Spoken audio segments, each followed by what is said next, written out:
Hello दोस्तों, welcome to my channel इसका knowledge. दोस्तों आज हम कक्षा 10वीं अर्धवार्षिक परीक्षा का जो पेपर है इसको देखेंगे। 2025-26 का जो पेपर है दोस्तों, जो हमारा ये अर्धवार्षिक पेपर है ये काफ़ी इम्पोर्टेंट पेपर होता है क्योंकि इस एग्ज़ाम से हमें मालूम चलता है कि हमारे जो मेन एग्ज़ाम का पैटर्न है किस तरह से कैसा क्या आएगा। तो दोस्तों इसको आपको अच्छी तरह से लगाना है दोस्तों, और मैं आई होप मैं आपको पूरी समझाने की कोशिश करूँगा। और दोस्तों अगर कहीं भी आपको समझ में ना आए तो आप मुझे कमेंट सेक्शन में बता सकते हैं, जहाँ भी आपको प्रॉब्लम आए, जिस भी क्वेश्चन में आए।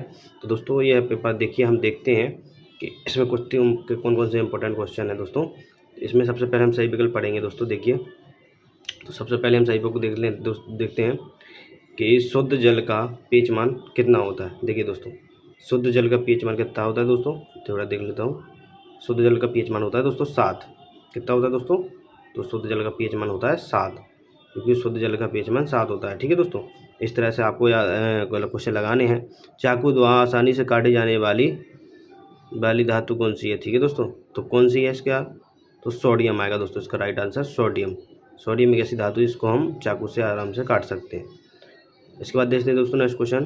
कीटभक्षी पौधा है, तो एक यूटिक्लोरिया है जो क्या होता है जी, एक कीटभक्षी पौधा होता है दोस्तों। ठीक है, देखते हैं इसके बाद नेक्स्ट क्वेश्चन दोस्तों। जो हमारा नेक्स्ट क्वेश्चन में देखिए दोस्तों, पादप में जाइलम उत्तरदायी होता है। तो पादप जाइलम मतलब होता है दोस्तों जल। तो उसका क्या राइट है? जाइलम से देखिए, आपका जाइलम का मतलब क्या हो जाएगा? सीधा जल। जाइलम से आपको जल याद रखना है, तो क्या आ जाएगा? जल के लिए होता है। ठीक है दोस्तों, तो जल जो क्या होता है, जाइलम जल का परिवहन करता है, और जो फ्लोएम होता है वो पोषक तत्वों का परिवहन करता है पौधों में। ठीक है दोस्तों, तो इस तरह से आपको एक क्वेश्चन लगा लें दोस्तों, काफ़ी इंपॉर्टेंट क्वेश्चन है। ठीक है, इसके बाद हम नेक्स्ट क्वेश्चन देखेंगे।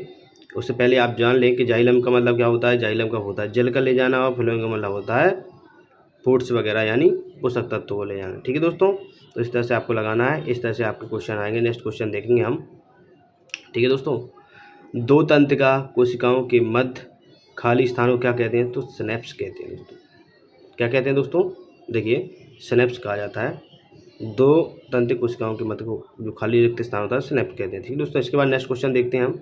लेंस की क्षमता क्या होती है? तो डायप्टर इसका राइट आंसर आ जाएगा दोस्तों। इसके बाद देखिए दोस्तों, नेक्स्ट क्वेश्चन हमारा रिक्त स्थान की पूर्ति करना है। बीजंजक चूर्ण का सूत्र। तो दोस्तों बीजंजक चूर्ण का जो सूत्र होता है वो होता है आपका, इसका बीजंजक चूर्ण का सूत्र Ca, और इसके बाद COCl2 आएगा। ठीक है दोस्तों, तो इस तरह से आप कह सकते हैं COCl2। तो उसको ऐसे आपको याद रखना है दोस्तों। ये व्यंजक चूर्ण काफ़ी इंपॉर्टेंट क्वेश्चन है, और एक उसका भी क्वेश्चन पूछा जाता है प्लास्टिक का। अधिकांश धातुएं विद्युत की होती हैं, तो क्या होती हैं दोस्तों? सुचालक होती है दोस्तों। क्या होती है? सुचालक। गुड कंडक्टर होती हैं, सुचालक होती हैं। तो इस तरह से आपको रखना है। पलकों को झपकना कौन सी क्रिया है दोस्तों? बताइए कैसी क्रिया है दोस्तों? तो ये आपको बताइए कि ऐसी क्रिया है, ये अनैच्छिक क्रिया है। ये हमारी इच्छा के अनुसार नहीं होता है, तो एक अनैच्छिक क्रिया मानी जाती है दोस्तों। कैसी हो जाती है? तो देख लिए ऐसे, अनैच्छिक। क्या होगी दोस्तों? अनैच्छिक क्रिया होती है पलकों का झपकना। तो आपको लिख लिए एक बार, अनैच्छिक। ठीक है दोस्तों, इस तरह से आपको याद रखना है कि अनैच्छिक क्रिया होती है अनैच्छिक। छिक आएगा दोस्तों, देनिया छिक आएगा। ठीक है दोस्तों, इस तरह से दर्पण खाली स्थान दर्पण की फोकस दूरी अनंत होती है। किस दर्पण देखिए दोस्तों? समतल दर्पण की फोकस दूरी कैसी होती है दोस्तों? अनंत होती है। तो इस तरह से आपको याद रखना दोस्तों, समतल दर्पण की फोकस दूरी कैसी होती है? अनंत होती है। ठीक है दोस्तों, एक अर्ध शक्ति किसके बराबर होता है दोस्तों? 746 वाट के बराबर होता है। 746 वाट के बराबर होता है शक्ति। ठीक है, अपशिष्ट पदार्थों को सही से बाहर निकालना उत्सर्जन कहलाता है दोस्तों। क्या कहलाता है दोस्तों?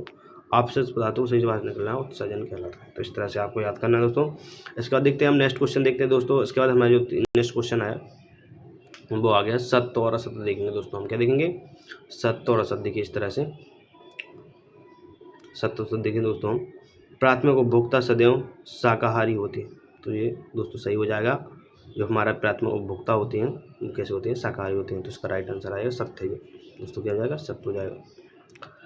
इसके बाद देखते हैं तारों का टिमटिमाना परावर्तन क्रिया का परिणाम है। तो ये दोस्तों असत्य हो जाएगा, क्योंकि तारों का टिमटिमाना परावर्तन क्रिया नहीं, अपतन क्रिया का कारण होता है। ठीक है, विश्व पर्यावरण दिवस 5 जून को राइट हो दोस्तों। इसके बाद देख लीजिए क्लोरोफिल अग्निशमन के लिए किया जाता है। असत्य दोस्तों, असत्य होगा दोस्तों, ये राइट नहीं, असत्य होगा मेरे हिसाब से, तो राइट नहीं होगा, असत्य हो जाएगा, फॉल्स माना जाएगा। ठीक है दोस्तों, इसके बाद देखते हैं हम नेक्स्ट क्वेश्चन दोस्तों। इसके बाद नेक्स्ट क्वेश्चन देखेंगे क्या होता है। डीएनए का पूरा नाम क्या होता है? Deoxyribonucleic acid. बिल्कुल सही है दोस्तों, राइट है ये तो बिल्कुल। वायु का अपवर्तन, इसके बाद देखेंगे वायु का अपवर्तन हीरे के अपवर्तन से अधिक होता है। असत्य हो जाएगा दोस्तों, क्योंकि वायु का अपवर्तन हीरे के अपवर्तन से कम होता है, ठीक है, तो असत्य हो जाएगा। इस तरह से दोस्तों अब नेक्स्ट क्वेश्चन देखते हैं, मैचिंग देखेंगे। तो मैचिंग देखेंगे दोस्तों, देखिए सबसे पहले जो हमारी मैचिंग में देखिए मास्टर ग्लैंड। मास्टर ग्लैंड क्या है देखिए दोस्तों, तो मास्टर ग्लैंड हमारी जो होती है उसको पिट्यूटरी ग्लैंड के नाम से जाने जाते हैं दोस्तों। इस तरह से मिला लेंगे हम, ठीक है दोस्तों। इसके बाद नेक्स्ट देखते हैं हम रक्त में शर्करा का निगमन। रक्त में जो शर्करा होती है तो बीपी, वो इंसुलिन, तो इंसुलिन आएगा इसका। ये किसके कारण होती है? नियमन इंसुलिन के कारण दोस्तों। इस तरह से हो जाएगा। एसिटिक अम्ल को दोस्तों किस में होता है? एसिटिक सिरका, सिरका आएगा, सिरका में एसिटिक अम्ल होता है दोस्तों। तो इस तरह से हमारा जो तीसरा देखेंगे हम सिरका, सिरका का क्या जोड़ देंगे हम दोस्तों? एसिटिक अम्ल, ठीक है, इस तरह से। इसके बाद देखते हैं दोस्तों दिव्य अधातु। दिव्य अधातु पूछ रहा है दोस्तों, धातु नहीं, दिव्य अधातु पूछेगा तो ब्रोमीन आएगा इसमें। अधातु ब्रोमीन आएगा, धातु पूछता है तो पारा आता है इसमें। क्या था दोस्तों? द्रव्य अगर धातु पूछे तो पारा, और दिव्य अधातु पूछ रहे तो ब्रोमीन होता है, ठीक है। इसके बाद देखिए सरल अतु होता है, जो क्या होता है? प्रकाश की किरण। इसके बाद से आप नेक्स्ट मिला लें कि संगमरमर क्या होता है? कैल्शियम कार्बोनेट होता है। इस तरह से हमारे क्वेश्चन कंप्लीट दोस्तों। इसके बाद देखते हैं हम एक शब्द में वाक्य में उत्तर देना है, ठीक है। प्रकाश का किसी सतह से टकराकर वापस लौट जाना क्या कहलाता है दोस्तों? तो प्रकाश का परावर्तन कहलाता है। इस तरह से देखिए मैं आपको समझाता हूँ। जैसे कई किरण आती है इस तरह से एक प्रकाश से तक लौट जाती है ना, टकराकर। तो इस तरह से टकराकर प्रकाश की किरण का लौट जाना क्या कहलाता है दोस्तों? प्रकाश का परावर्तन कहलाता है दोस्तों। क्या कहलाता है दोस्तों? परावर्तन। इस तरह से इसको देखिए सूक्ष्म ऐसी कौन सा लेंस उपयोग होता है दोस्तों? तो इसमें होता है अवतल लेंस दोस्तों। अवतल लेंस इसमें सूक्ष्म ऐसी अवतल लेंस का उपयोग किया जाता है।